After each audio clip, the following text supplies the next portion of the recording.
정치 교체와 통합정부 운영과 구성에 대한 합의를 이루게 된 것을 대단히 기쁘게 생각합니다. 한판승 세기를 박는 승리의 큰 걸음을 함께 해주시겠습니까, 여러분? 국민 통합 아무나 합니까? 집에 갈 준비를 해야 될 사람들이 무슨 국민 통합입니까, 여러분?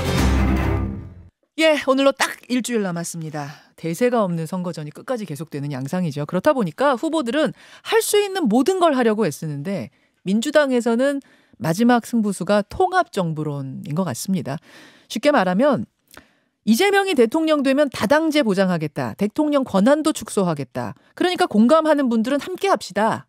뭐 이런 거죠. 근데 일단 안철수 심상정 후보는 좀 냉랭합니다. 지금까지 우리가 그렇게 하자고 내내 주장해왔던 건데 180석 민주당이 그거 안 했던 거 아니냐. 이제 하시면 된다. 이런 식으로. 반면에 새로운 물결 소속 김동연 후보는 어제 적극 화답을 했죠. 공동 선언을 했습니다. 자, 이 움직임이 어디까지 이어질지 민주당 선대위 조응천 공동상황실장 만나보겠습니다. 실장님 어서 오세요. 오랜만입니다. 오랜만에 오셨네요. 어젯밤에 이재명 후보, 김동연 후보는 뭐 만나자마자 손부터 잡으시더라고요. 그 전에 이 CBS에서 예. 두 분 토론회 했을 때도 네.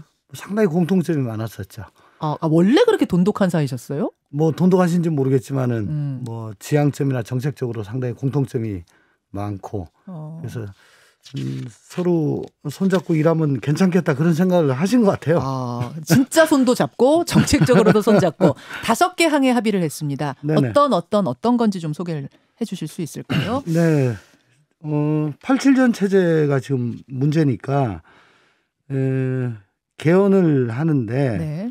새 정부 출범 1년 내에 개헌안을 만들고요. 그리고 지금 5년 임기가 임기가 5년이 되다 보니까 4년하고 안 맞잖아요. 네. 그래서 20대 대통령 임기를 1년 단축한다. 여기서 잠깐만요. 그러니까 20대 대통령에 한해서만 1년 단축을 해서 이 선거 같이 치를 수 그렇습니다. 있게 조정을 하는 건지 그렇습니다. 아니면 그 후에도 뭐 4년 중임제까지 그래서 이제 4년 중임제로 가는 쪽으로 가는 거죠. 그러니까 이번에 그걸 약속하는 합의문은 아니었지만 네네. 일단 1년 단축을 한 후에 그다음 제도 개선이 있는 거예요. 네네. 근데 이제 제7공화국 개헌안은 예. 4년 중임제를 전제로 하는 겁니다. 그 개헌안이 그게 포함이 되니까. 네네. 그래서 26년도에 대선과 지방선거 동시에 실시한다. 그리고 분권형 대통령제, 책임 총리, 예. 실질적인 상권 분리 이게 이제 개헌안에 담긴다는 게 첫 번째고요. 예. 그다음에 기득권 정치 타파하기 위해 가지고 정치 개혁 법안을 인수위 기간 중에 국회에 제출한다. 정치개혁 법안에는 뭐 삼선 금지 막 이런 거 들어있더라고요. 거기에는 연동형 비례제, 또 면책특권 폐지, 국민 소환제, 삼선 초과 금지 이런 게 들어갑니다. 예. 그다음에 최대 현안인 주택 교육 정책을 해결을 위해 가지고 네. 독립적 의사결정 체계인 국가주택정책위원회, 그다음에 국가교육위원회를 네. 설치한다. 그다음 인수위원회 산하에 공통공약 추진위원회를 만든다.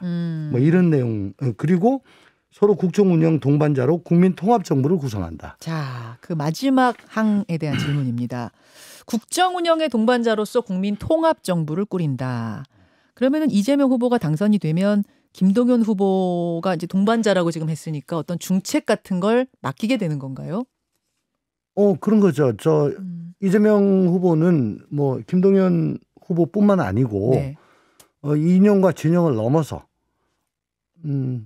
대한민국에 도움이 된다면 전부 다 상고 철회해서 다 모시고 정책도 인재도 다 모시고 통합하는 그런 정부로 만들겠다라고 뭐 저번에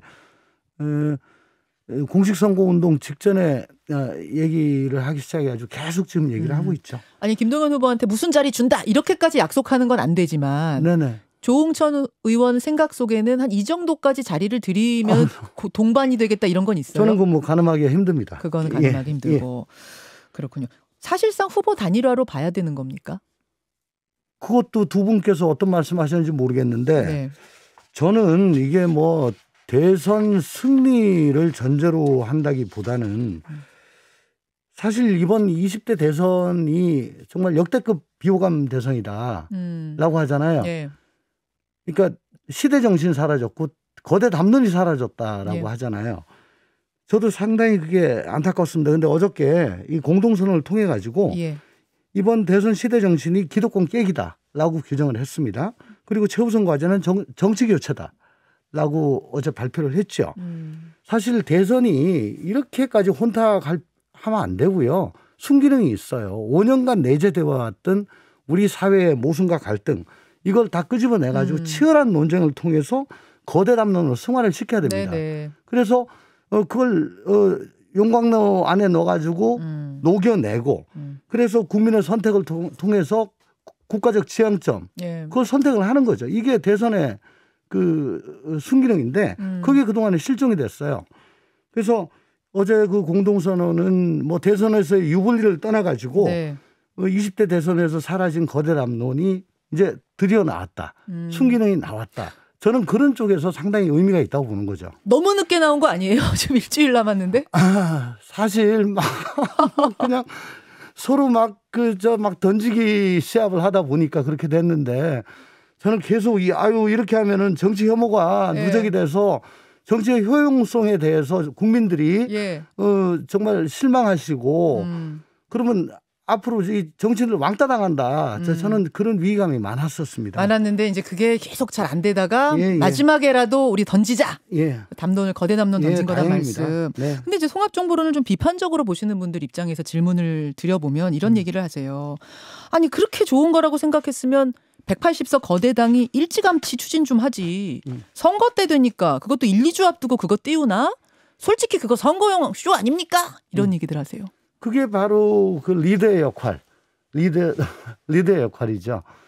이재명이라는 정말 결단성 있고 실천력 있는 사람이 대선 후보가 되니까 네. 결심하고 설득하고 그리고 당 전체를 끌고 나가니까 이게 가능한 겁니다. 아, 네. 그렇게. 이거는 정의당 주장인데요. 아니 지난 총선 때 연동형 비례제를 그때는 심지어 법으로 통과시켜 놓고도 위성정당 만들어서 뒤집지 않았냐. 근데 이번에는 그냥 선언이고 앞으로 법안 내겠다는 약속 정도인데 솔직히 그걸 어떻게 믿냐. 정의당은 그렇게 얘기하는데요. 안철수 후보께서도 말씀하셨죠. 저번 그 정치 분야 TV 토론에서 예. 진정성 인정하려면 의총 과연 통과할 것인가 그게 키다. 그 말씀 나오자마자 저희들 의총해서 통과시켰고요. 그리고 이 말씀 드리고 싶네요. 민주당이 이번 선거 대선만 마치고 그냥 없어지는 떴다방 정당인가. 아. 계속 갈 정당이잖아요. 아니 근데 지난 총선에는 또 그래도 위성정당 만들었잖아요. 아니 그러니까 그건 총선 직전이고 예. 그러니까 대선만 치러지고 없어질 정당 아니잖아요. 만약에 이번에 그리고 6월 달에 당장 지방선거 있습니다. 예, 예. 이렇게 약속하고 뭐 난리를 쳐놓고서 그냥 대선 끝나고 난 다음에 흐지부지했다? 아. 아마 지방선거에서 대단한 참패를 면치 못할 것입니다. 아, 예. 지선 또 그다음 몇 년 뭐 2년 후 총선에서 참패할 건데 네네. 그걸 왜 그렇게 하겠느냐? 그때는 뭐 공수처라는 거를 하기 위해서 일종의 레버리지로 네. 1+3을 작동시키기 위한 레버리지로 그걸 했다면은 지금은 대선 후보라는 그 리더가 전 구성원들을 설득을 시키고 지금 끌고 나가는. 알겠습니다. 그러면 거잖아요. 대선 끝나고 나서 만약 이재명 대통령이 된다고 하면 지방선거 하기 전 그 몇 달 동안 공동정부 꾸리고 거기다가 뭐 이런 저 1년 감축 뭐 이런 거라든지 할 수 있는 것들을 다 하는 거예요. 정치개혁아 뭐 그렇습니다. 3선 이상 못하게 하는 거 이런 거 다 통과시킨다고요? 아까 저 보시면은 저기 대통령 취임 전 정치개혁 법안을 만들어 대통령 취임 전 국회에 제출한다. 예. 요게 두 장에 나와 있어요. 그럼 제출하고 통과까지. 제출하고도 또 안 될 때가 있잖아요. 국회의원들이 막 싫어하고 3선 이상 뭐 금지 이런 거 싫어하고 하면 또 통과 안 될 수도 아니 있잖아요. 근데 일단 민주당과 예.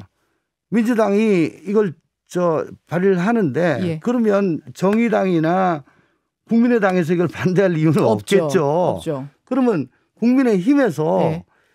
여기에 대해서 정면으로 반대하고 나 못하겠다라고 하는 거는 시대의 흐름을 도도한 흐름을 거스르는 거라고 봅니다. 이거는 힘들 겁니다. 그래서 그러니까 적어도 이제 국민의힘 제외하고 민주당은 반드시 다 그대로 통과를 네. 대통령 취임 전후, 그러니까 지방선거 전에 하겠다. 그러니까 대통령 취임 전 국회에 제출한다라고 딱 명문화가 돼 있기 때문에 예. 아마 3월, 4월은 정치개혁 입법의 시즌이 될 겁니다. 지방선거 안에 완성하겠다라고 네, 지금 네, 말씀하셨어요. 네. 알겠습니다. 통합정부 꾸리면은 누구누구 참여하세요? 그러니까 통합정부라고 하면 사실 상당히 많은 분들이 정말 함께해야 통합정부인데 뭐 예를 들면은 김종인 전 국민의힘의 선대위원장이나 이런 분들도 정말 함께 하시는 겁니까? 아유, 김 전 위원장님께서는 정부 들어가시기에는 너무 어르신 아니세요? 아, 정부 들어가시기까지는. 예, 그러니까 선수로 뛰시기보다는 감독이나 감독급이시죠.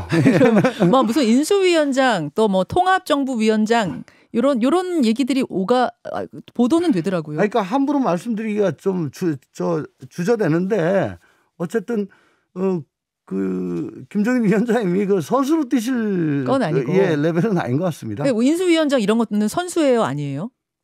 인수위원장은 그건 선수는 아니죠. 아. 인수위원장은 선수는 아니죠. 근데 아까 통합 정부라고 말씀하시니까 그거는 그건 아니고. 강요나 무슨 총리 뭐 예. 이런 거니까요. 그거에 감독 정도로 참여를 하신다는 거 오케이는 받으셨어요? 아니 그건 전 모릅니다. 모르는데 그거는 지금 이 통합 정부 정치 교체 네. 이 담론 자체가 또 김정인 위원장의 평소 소신이고 또 우리 이재명 후보와 김정인 위원장의 그 만남에서 예. 뭐 상당한 비중을 가지고 논의가 됐던 얘기이기 때문에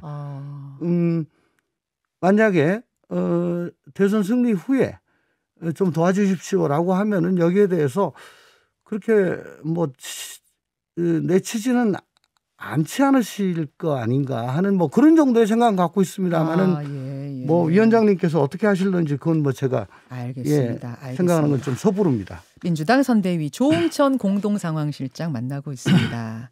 상황실장이시니까 지금 상황을 가장 잘 아시는 거죠? 잘 모릅니다. 지금 선거 판세는 어떻게 읽고 계세요? 뭐 항상 하는 얘기지만 열세라고 생각하고 열심히 뛰고 있습니다. 그런데 초박빙인데 네. 초박빙 열세라고 생각을 하고 있고요. 초박빙인데 열세 쪽 초박빙이다? 라고 생각을 합니다. 저 개인적으로는요. 근데 다만 추세적으로는 뭐 저희가 좀 올라가는 추세 아닌가. 올라가는 지금 야구로 치면 9회 말이잖아요. 9회 말인데 몇 점 차로 보세요? 저는 뭐 지금 1점 차인데 밀어내기냐 마냐 뭐. 그래요. 국민의힘 쪽에서는 또 정반대 얘기를 하시더라고요. 지난 일요일에 윤석열 후보가 단일화 결렬 선언을 하면서부터 이번 주 흐름은 다시 윤석열 후보 오름세로 돌아선 것 같다. 이런 얘기들을 하시던데.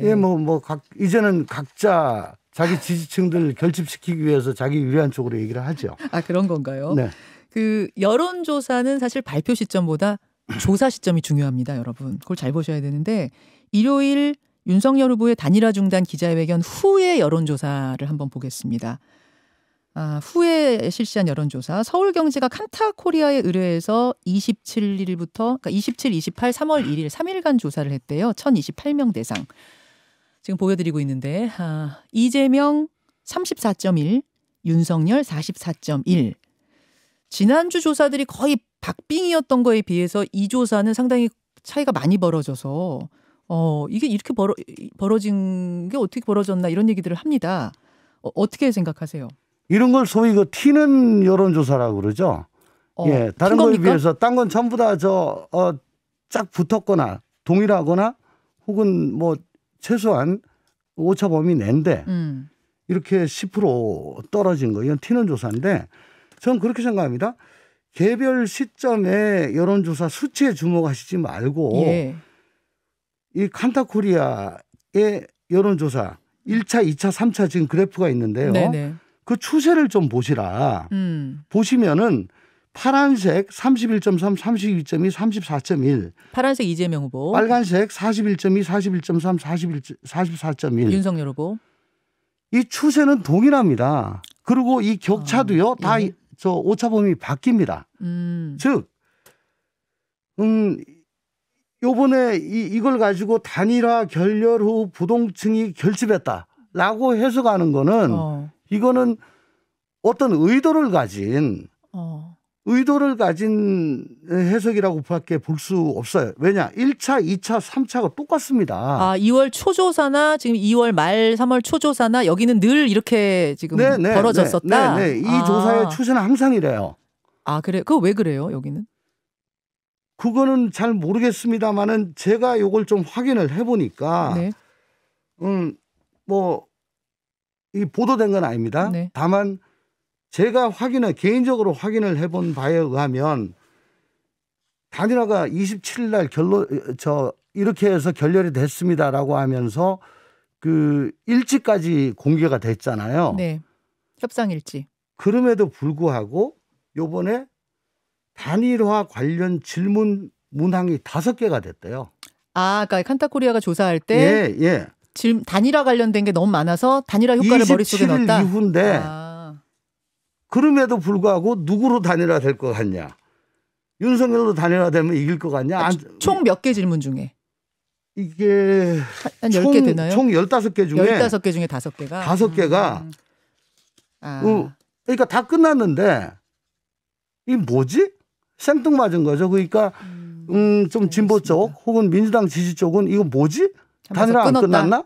그러니까 응답을 안 하고 끊었다 하다가 끊었을 가능성이 이 바이어스가 있을 가능성이 대단히 많습니다. 민주당의 분석입니다, 여러분. 이건 이제 민주당에서는 그렇게 또 보고 계신다. 아니 2월 27일 날 단일화가 끝났는데 계속 단일화를 물어보시니까. 알겠습니다. 그래서 나온 결과다. 그러니까 이걸 판세는 여전히 박빙이라고 보시는 거고. 그렇죠. 그러니까 개별적인 수치를 보지 마시고 추세를 보셔야 되고 저 수치만 보시면 나무만 보고 숲은 보지 못하는 우를 범하게 됩니다.